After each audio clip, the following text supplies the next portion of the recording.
it is something that has a counterpoint that is mirrored in the object. Some definitions from the Greek symmetry: an agreement in dimensions due to proportions or arrangements, balanced proportions, mirroring relationships to the other side. So, in the man-woman context, we are going to be looking into how different we are in an asymmetric fashion, but also in that it brings us together in a spiritual and emotional context of how we support one another. All right. Nature in itself creates symmetry. I'm going to use the example of an orange. If you'll imagine in your mind, like if you took this orange and you took a Rick and Morty science ray gun and you blew it up to the size of the Earth, right? One atom would be about the size of a cherry. So that's how many atoms are inside of an orange. So if you think about walking around outside in the streets, you're walking on little cherries. That's what it would be if you were walking on an orange. How many atoms are inside an orange? And it has you start getting close to the divine when you think about how an orange is able to evolve into something that is symmetrical. Try to do this without making a mess. So the inside of an orange, does anybody ever stop and think about when an orange is created, it puts itself in a form like just naturally. That's laterally, bilaterally.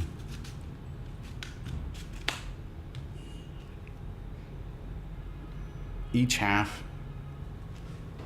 So in nature, each half, like it creates itself in this symmetrical form just naturally. Now asymmetrical, that happens as well, but it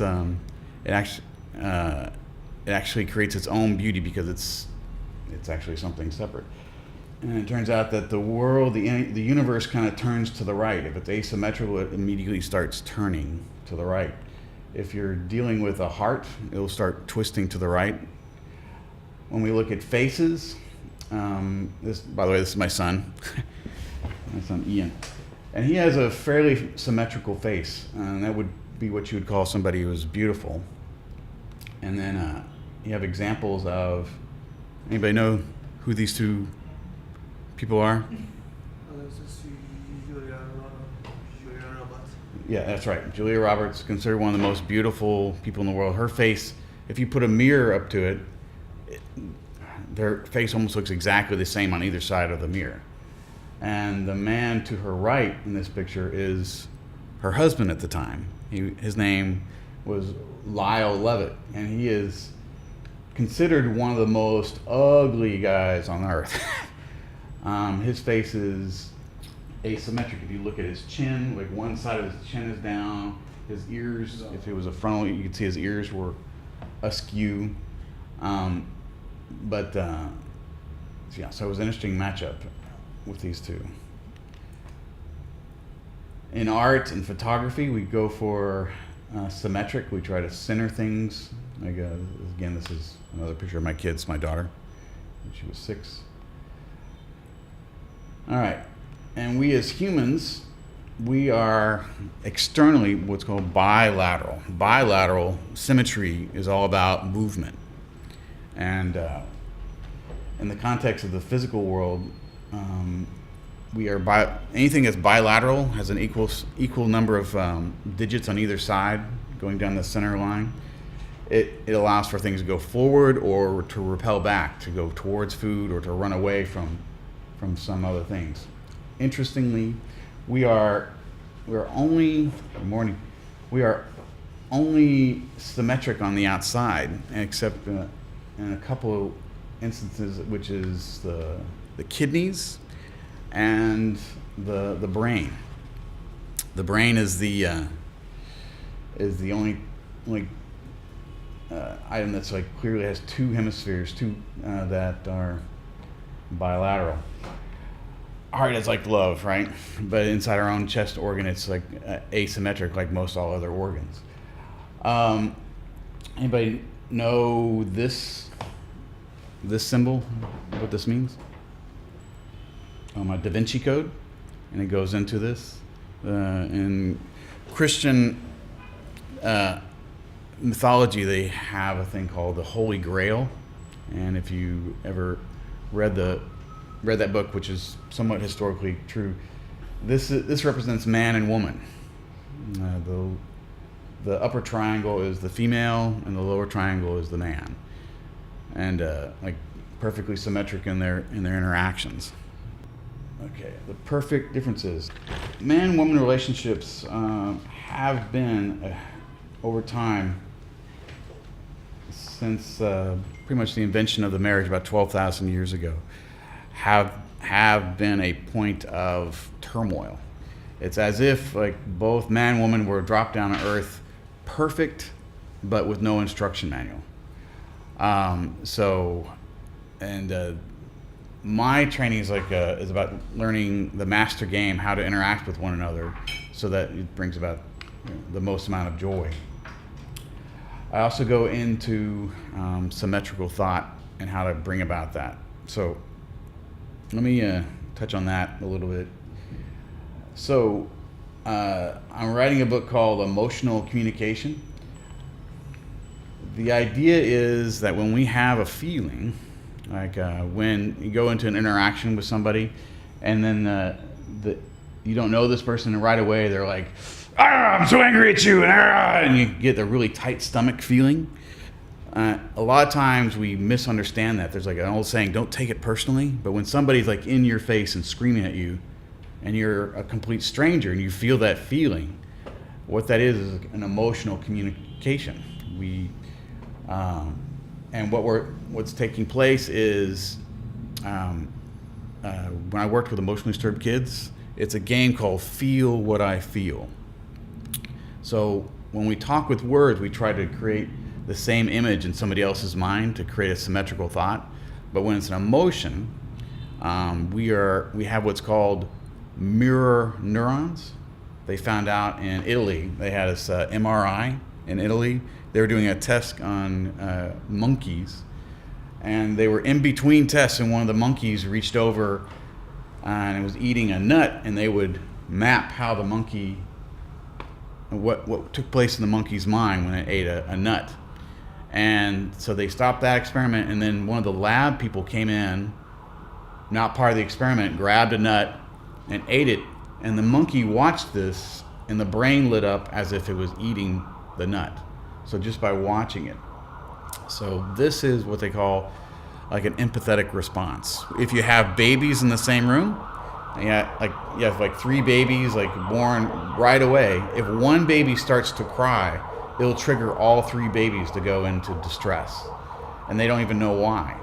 So they have evidence to show that emotional empathy is like a birthright. Like we are hardwired to feel what other people feel. And they've discovered that they're pretty sure that dogs, elephants, extremely empathetic creatures, horses, and all primates have this ability. And it allows for, when you have empathy for another creature, especially within your own group, you become connected and bonded.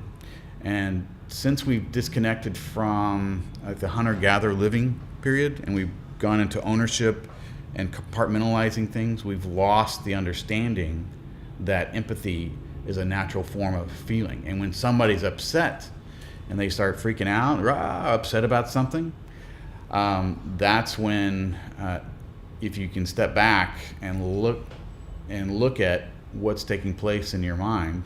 For example, if you go to a theater and you're watching a movie and somebody jumps out at you, you get that emotional feeling. But if you take a moment and you realize that you're in a theater, you're not actually in a submarine going under the water or something, you can look at it and like watch your own mind, the theater of the mind, observe yourself thinking these things and feeling these things. When somebody in the real world is upset with you and you you can make that distinction that this is just a communication from somebody else, then that's when you can tap into the empathy. When somebody's upset and you feel that feeling, that's not yours, it's not your personal experience, but it's something that you can experience as something separate. And so in the man-woman relationship, we're constantly going through this period of somebody saying something offensive. We get upset about it, but meanwhile what's really going on is that the other person is wanting you to feel something, and when they say that and they inject that feeling, you're taking that personally. You're thinking that's your feeling, but it's really just a communication from another person. In the man-woman, going back to man-woman relationships, what are some words that we use to describe men and women? What's some words we use to describe women? Beautiful. Emotional. But it would not be an understatement, and I honor women greatly, but it would not be an understatement that women tend to have more emotion than men. For example, they've done case studies where they tracked when women gave blood at the peak of their hormonal cycle. They tracked when that blood was given to a man and what their reaction was after an accident. Like they had a case cases where a man got in a car wreck and he lost a lot of blood, and then they stabilized him, gave him blood from the female, and then right away he started to weep, like he was doing fine, and then he had this overwhelming emotion. And they interviewed him afterwards, and he said he felt things he had never felt before, and he had no words to describe what he was going through. And this is a consistent thing that takes place. And so emotional, feeling, alluring, enchanting, sometimes motherhood, yeah, like nurturing. And then what are some words we use to describe men? Strong. Yeah, actually that's the main word. Any word you can come up with, man, is some variation of strong. Yeah. Some variation, like bravado. That's again strong, but it's producer. We have a thirst to produce for things. So in this model, women have. Let me back up a little bit. So let me start off with, if you look at the two sexes, in the game, women are the superior sex. Agreement on that one from the women? So women can do everything that a man can do, except for strength. Like women have everything that a man does in the world. You can see a woman is capable of doing that. A man can't do everything a woman can. A man cannot produce a baby. A man cannot feed the baby with her body. A man doesn't live longer. The brain intelligence is partly based on body size to brain. So if you were to increase the size of the woman proportionately to a man, the brain of a woman is slightly larger. And also the depth of emotion, the interactive complexity that a woman has with other women. So the emotional depth and connection that they have with children. So there's a lot of superiority. Not to say that a man is dumb, but we are simple, or a more positive word is we're very focused. So when you ask a man to do something, like his word is like the most important thing in the world. Are you going to do that? If he says yes, he either does it or he tortures himself that he didn't get it done. So a man his production is insatiable. And a woman, so that's a man's power is production. A woman's power is attraction. Not like she can't do everything that a man does, but her power is an attraction. attracting masculine energy to do things for her. Does that make sense? So I knew a physicist, extremely smart woman, right? So she was, she worked for Motorola at the time, which I guess is Freescale. It's German, very smart woman. And she was about 55, if I recall, and she was like in a discussion, like she was frustrated that she wasn't in a relationship. She hadn't maintained a relationship. And there was men that was around her that she was interested in dating. And the advice that was given to her was go to your desk and shove something in your desk really big, like shove something in there and get your desk really stuck. And he's like, why would I do that? And he's like, well, just do it. And he's like, well, I could unstick it. That's not the point. Okay, shove it in there, then go find a guy and say, hey, can you help me out? My desk is really stuck.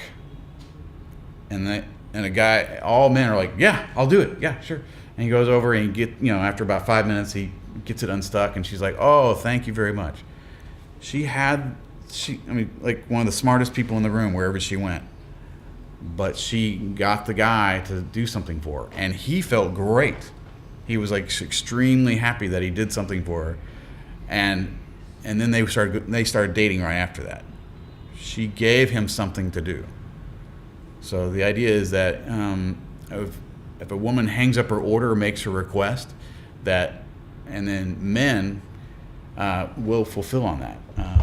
Another example, I was in a room like this, and it was almost the end of a 2-day course, and the woman goes, "Oh, it's 5 o'clock. I have to get to the airport by 7." And you could see all the men in the room there. They just stare blankly, and their eyes would go left to right. They were all sorting out the best way for her to get to the airport, and they like gave her directions. Here's how you get there. But like just right away, we all want to do things for women. Well, let me put it in the context: is masculine and feminine energies. All right, so it is mostly in the context of male-female relationships. However, you can transform that or interpret that as masculine and feminine. And this, in relationships like romantic relationships, that's this information is mostly pertains to men and women or women and women, because some of it's pheromone related. Men to men, it's useful information, especially like in the workplace, but it's not the same sexual dynamic interaction. We'll circle back to that one because that's a very interesting aspect. Because even in a male-male relationship, there's always a female component. They have a female companion in homosexual men relationships for turn-on. But we'll go back to that in just a minute.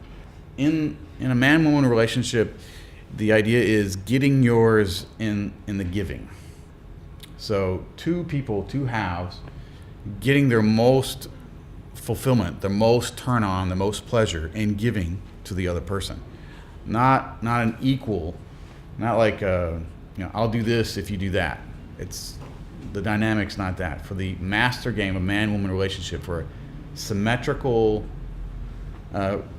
relationship, you get your pleasure out of giving.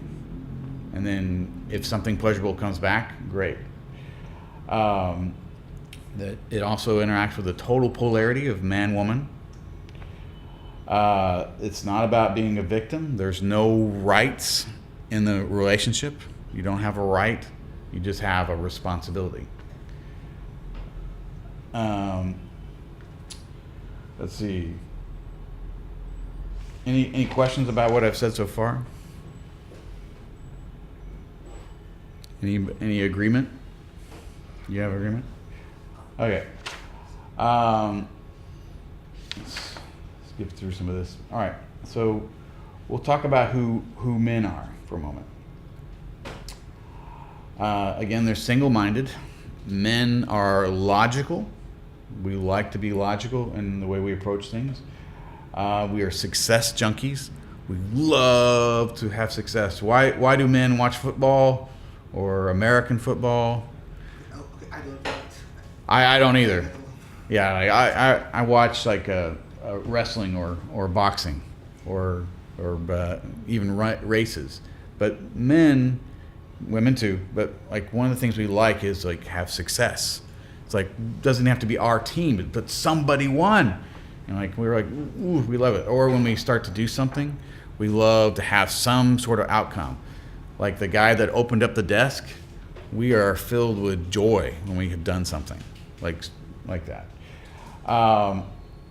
We speak Manese. We have our own language, Manese, like men language, right? We're short on approval. Mostly we don't get enough good job or good boy. We don't get a lot of that. We have huge egos, easily hurt.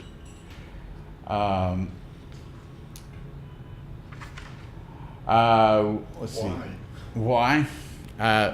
Well, we're based on production, so ego is a good thing. If we didn't have egos, we would all die. Ego is the part that helps keep you alive. But we you can go into super id and the id, but we are about what we produce. That's where we get the most fulfillment. We'll talk a little bit about women.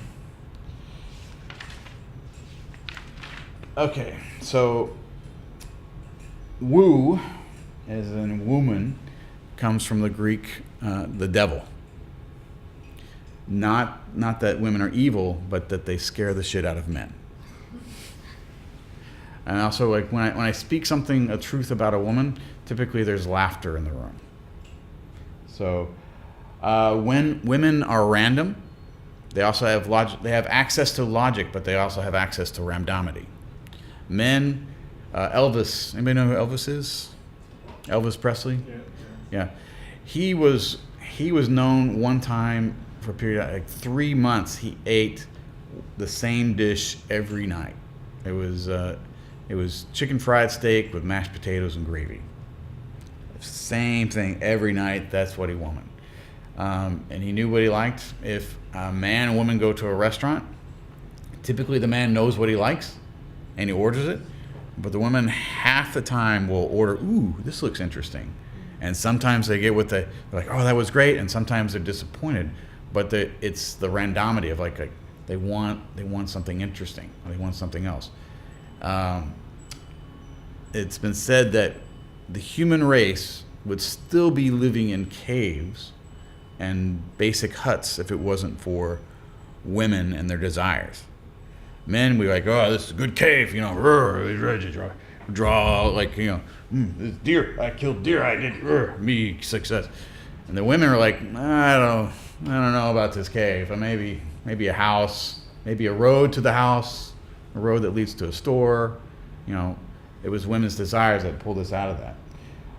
Women's desires are insatiable. Just like men's need to produce is insatiable. The desires for women are insatiable. Although the women have been trained not to desire too much. So women are afraid to ask for what they want. And men are afraid that they can't produce. So those are like the two dichotomies that you're having to deal with. Women speak womenese, which includes manese, but it's a whole nother animal, which includes randomity and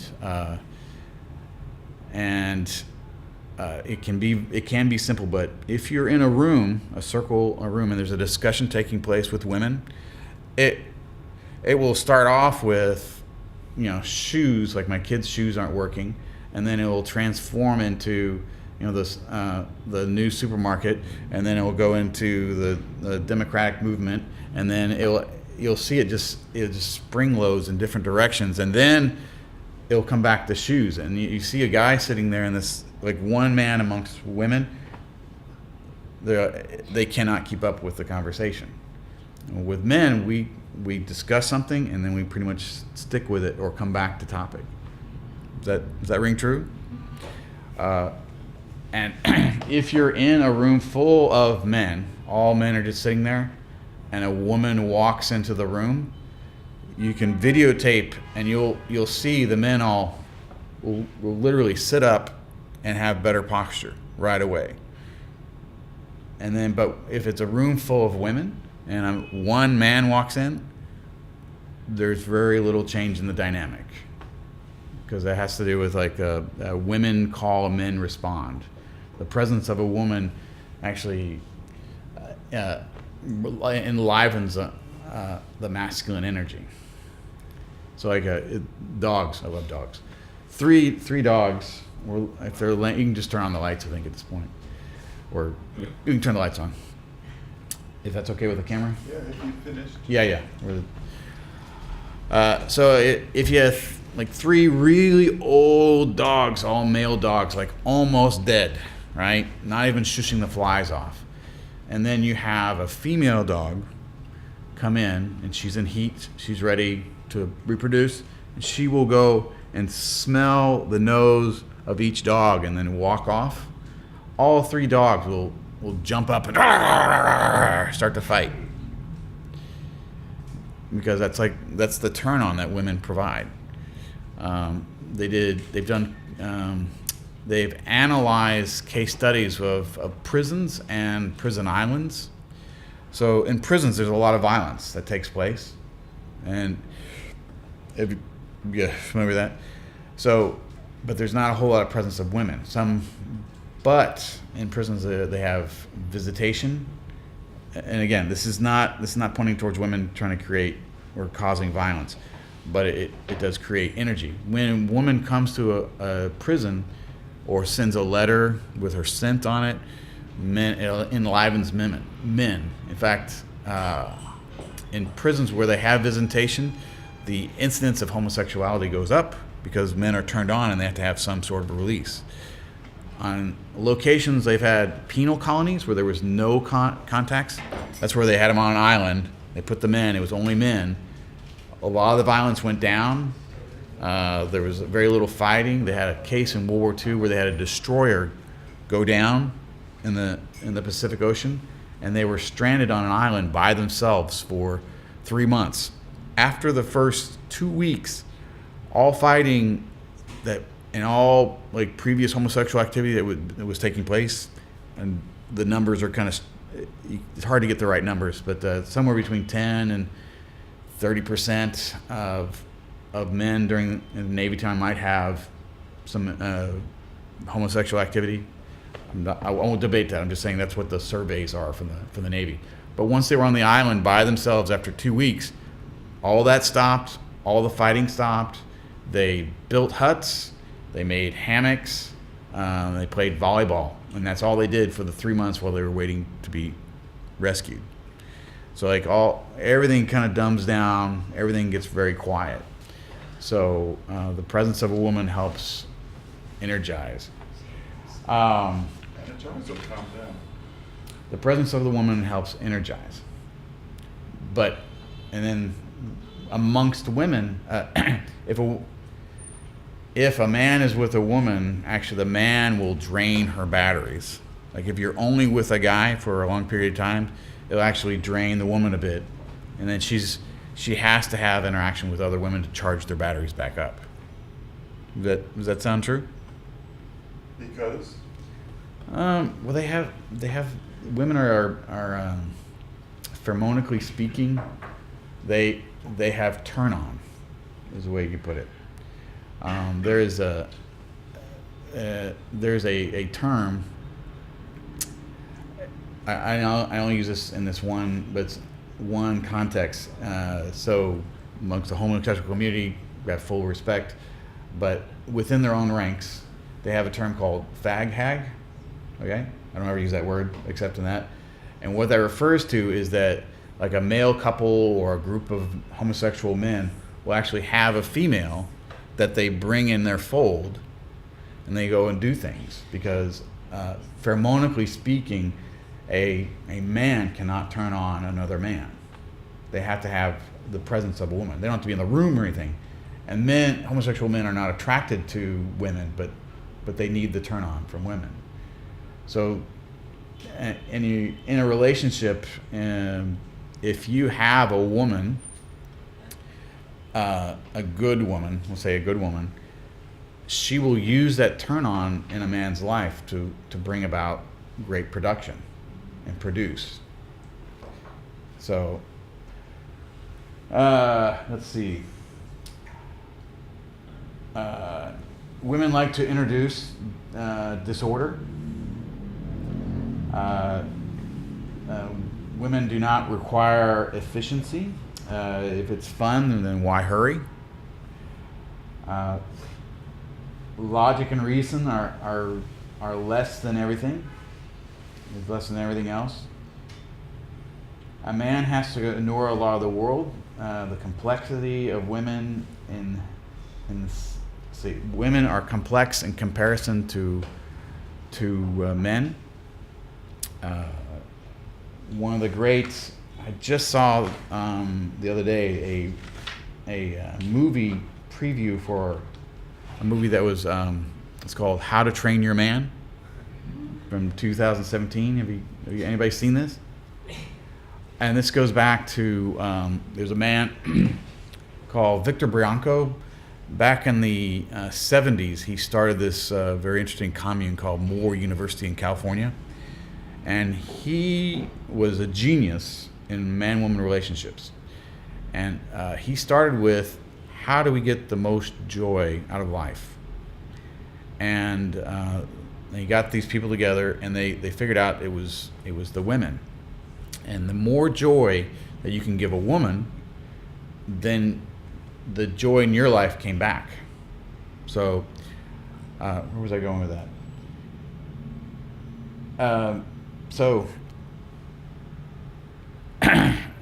The idea was if they started focusing on how to give women the most joy, because women tend to get the short end of the stick, as it were.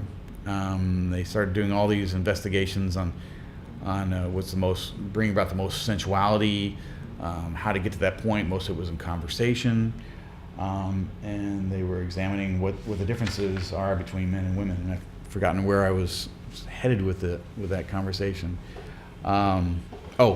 Training a man. So they had this piece. They looked at men. Men show up two ways: is ready and willing. Like, we are ready to do things for women, and we are willing to do things for women. Over time, men start to kind of shut down. If they're not successful, if they're not fluffed up, they start to putting on armor, or they start to get numb. They just or they move on to another woman, that is fluffing them up, if that is providing them approval. So the book that Victor Bianco recommended was a dog training book. So now, I know in Vietnam, dog is considered a lower creature, but stick with me for a moment. So the idea was that men really are fairly simple. We love to do things. We love to be successful. We go towards what feels good, and we recede from what doesn't feel good. And so in the training of a dog, if you're sitting in the room and the dog comes in and then pees on the floor, and you're like, "Wow, I peed on the floor, stupid dog!" And some people would put the dog's face in the pee or throw the dog in the backyard. What does that teach the dog? Don't pee near the hairless one, right? That, okay, wait till they're out of the room and then pee, So, but dog training books are, if a dog makes a mistake, don't make it a big deal. Make it a very short period. Set them up to succeed. So when you take them outside, and when they pee outside, naturally, you're like, "Oh, good boy, good boy, good boy, good boy," right? Or if somebody knocks on the door and they start barking, and you want the dog to be, protective, the good boy, good boy, good boy. All right, now stop. And when they stop barking, a good boy. You start training everything positive they do, that you give them some acknowledgement, some success, understanding of success. But when they do something wrong, you don't punish them except maybe in that one moment. If it's a clear mistake they made, only in that one moment, because after that moment, they have no association with that. And that's basically it. Like, that's how you train a guy. We are short on approval. I mean, does that ring true? If like when someone, we like to have approval. Yeah. So, and you really don't have to punish the guy very much. Very much. Very much. A little. It's important to be a little bit afraid. There's Kali. You know Kali? From the Hindu goddess Kali. You see pictures of her where she's got like 8 arms and like got a sword and a book and a flame, or like different things sometimes. But she was married to an Indra, right? One of the blue guys. And he's in charge, like there's lots of Indras. So he's in charge of like, making sure the earth spins right and like things are growing, and he's a very busy guy. And Kali has a sword, and she is poised to cut his head off, right? So, and you see the pictures looking over at Kali, waiting. Is she paying attention? All right, I'll take a nap. And so when he falls asleep, she's ready to cut his head off. So the presence of a woman in a man's life is to keep the guy awake and not go to sleep. So a little bit of punishment, a little bit of fear, a little bit of woo, right? A little bit of understanding that she is the devil, that is good to have. You guys are familiar with the term catfish, right? Do you know where that came from? There was a documentary about it. Yeah. Catfish. So the idea is like they have all these fish in the water, like trout or something, and they're swimming around, and they would transfer the fish from one location to the other, and then like 30% of the fish would die because they were bored. The water, everything was fine, but they figured out they weren't moving enough, and then they put a catfish in, which is a little cantankerous animal. It likes to nip at things, and the fish they kept moving. They had a reason to keep moving. So like 99% of the fish were making it from 98, whatever, making it from one location to the other during the transport. So the presence of a woman, it's a little bit scary for the guy, because we walk in. Sometimes women go through these hormonal cycles, or much deeper emotion, and to a guy that can be very frightening. Like, it's like, whoa, what just happened? To be next to a woman is like to be standing next to the ocean. It's like this huge depth of feeling and complexity. Like, you'll never know what's there, and that brings, it's like someone said, that's right. Yeah, that brings like a great mystery, and brings something worth living for. Let's see. Kind of covered appetite and production. I'm reading from this because if I don't read from this, sometimes women don't believe that it's actually true, especially when it comes to about men. All right, what women want. Women are huge charge about their desires. Huge charge about their desires. So huge charge, like a positive and negative energy. So women, I said their desires are insatiable, but there's charge around that. Like there's like a negative charge, like typically through societies, the woman wanting something has been stifled, or like the woman doubts her attraction. She doubts that she can attract, or that she is worthy of some of her desires in a relationship. And a man doubts his production. So it's like these two people with the same problem. But as it turns out, if a woman expresses her desires, or if you go into a restaurant and you order up pancakes and pork chops, and they write that down and they hang it up on the order for the cook to make. If a woman hangs up her order, I would like a new coat, I would like a new car. I would like us to move into a house. She hangs it up, just like in a room where a woman says, I need to get to the airport. Right away, a man will start trying to find ways to produce for her. He might grumble a bit. Like the advice for women is when you ask for something from a man, we're kind of like old motorcycles that have been sitting there for a long time. It's like, no, no, no, no, no, no, no, no. And we'll go, oh, I can't do this. I know I can't do this. No, no, no, no, no, no, no. You got to learn not to pay attention to the guy grumbling. All you have to do is hang the order up and go, oh, gosh, I need a new car. And like, oh, we don't have the money for it. I don't have it. And I was like, oh, I know, but I'm sure later you can probably do it. And the guy starts working on it. He can't pay attention to the grumbling. So. What about the opposite though? What about when you ask women to do things? Well, it depends. That's a good question. It depends upon the woman. So a lot of times, if it's a nurturing thing, in this context, in this master game, if it's nurturing or if it's something positive, if you ask a woman, she will provide on that.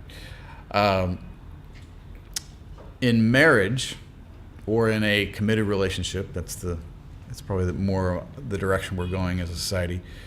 That when you're in agreement about being together in marriage, that is the sacrifice. What you're sacrificing is the ego, right? So you're two people sacrificing themselves to become half of a whole. And if you ask a woman something and she feels it's good for the family, good for the unit, it'll be a natural fulfillment, right? And when a woman asks, typically women start, steer, and end all relationships. So a woman pretty much is going to be the one that steers the relationship. If she sees something like a guy would be playing games or trying to go out and party, and when a woman chooses the guy and it's a good match, she will steer the relationship into family or financial security or some purpose that he has or she has to be fulfilled on later in life. Otherwise, a lot of times there are exceptions. Some men are like very, very focused, but most of us are not. Most of us have no direction, and women oftentimes will give that direction, or help accentuate the man's fulfillment of his desires of like becoming president, for example. The joke was, I like Bill Clinton, the flawed man that he was, but there was a joke where Bill and Hillary Clinton were riding in a car, and they drove through Arkansas, and they stopped at a gas station. And the gas station attendant says, "Hillary, is that you?" It's like, "Yeah, oh, hi, Bill," or "Hi, Jeff. Oh, it's been so long." And they start talking and reminiscing, and wow, and that's so good to see you, but we have to go. And so Bill and Hillary Clinton get back in the car, and they start driving, and Bill goes, "So, who was that guy?" "Oh, I dated him back in high school. We were really good friends. He's a really nice guy." And he's like, "Oh, well, yeah, good thing you didn't stay dating him. Otherwise you wouldn't become the first lady." And she goes, "Oh, I would have been first lady even if I dated him." The idea is in the States they have the saying, a man wears the pants in the family, right? But it's the woman who picks him out so he doesn't look like an idiot. So the other saying is like, behind every great man is a good woman. Like there has to be some support behind that. So going back to your question, what happens when a woman asks? It just kind of depends. Sometimes she'll say yes, sometimes she'll say no, and sometimes there may not. There may be a logic to it, but it may be a logic outside of what a man can see. So, yeah.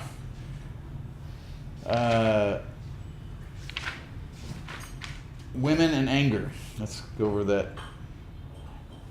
anger is not the way, but understand that women are very angry in the world. Why are women mean? Scarcity of good to go around and can't afford to be nice any longer. Like the sense of like they think some, like it gets to a point in some relationships that costs too much to try to be nice. In the world, women are treated as second class.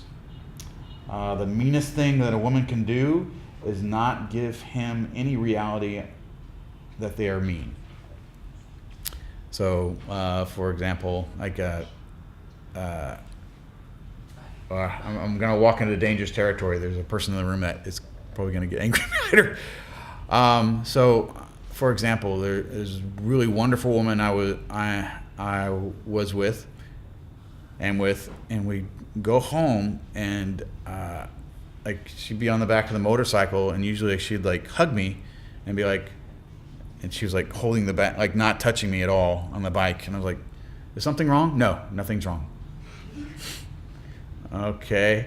And we go along, and then we get home, and then she wouldn't look at me, wouldn't talk to me. I go, is everything okay? Yeah, everything's okay.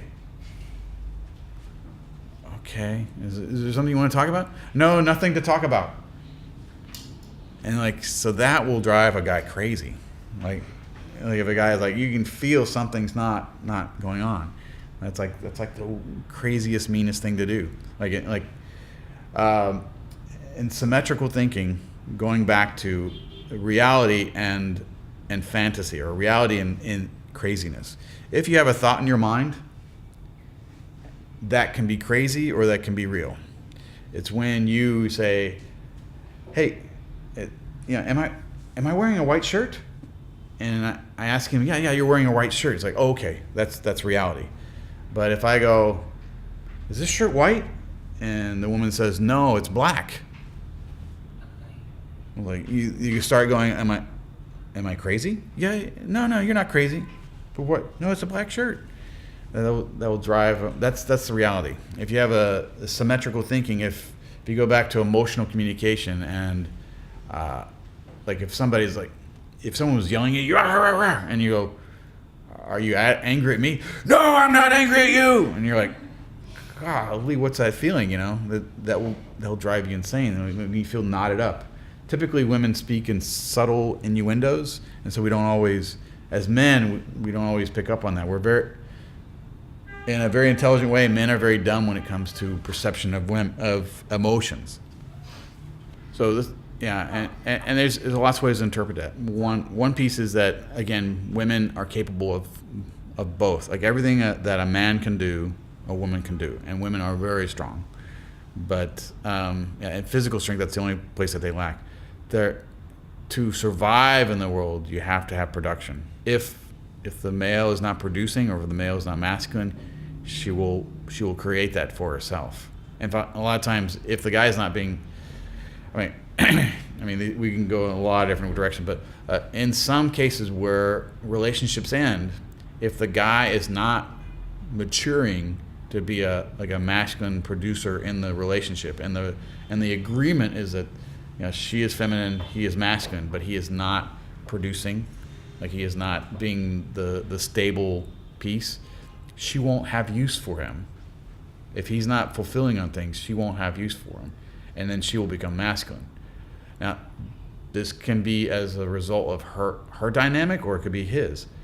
Going back to women doubt their own production, so she may not have, just one scenario, she may not have been asking for what she had been desired, or when he produced, like a small thing, like if he cleared off the table but he didn't quite clean the table off, if she doesn't like, oh, thanks for cleaning the table, and here, here, can you wipe it off real quick too? You're doing so great. Like if she doesn't give that acknowledgement that keeps him encouraging to produce, or if she's like angry, women are angry. That's rightfully so. All right, but the guys, we're dumb. We will either numb out, or we will put up armor, or we'll move on to somebody who doesn't makes us feel alive. I mean, we go towards what feels good and away from back. There's no blame in here. There's no games. There's no rights. It's just responsibility. And I'm going to get in a dangerous area. Just to be clear, we're going to be talking about, in this context, we're talking about healthy relationships. People that are like abusive and things like that, that's a whole nother area. But in a relationship where people are trying to make things work, the only place you can look is yourself. Responsibility. To play the victim, and you're trying to like have the master game and fulfill, be more joyful and everything. You're not going to find joy in the other. You have to like produce and get yours out of giving. Find your joy in that, and use joy to manipulate the other half. We'll say, use your joy to manipulate the guy to do what you want. No guy's going to be upset to be manipulated for his own good.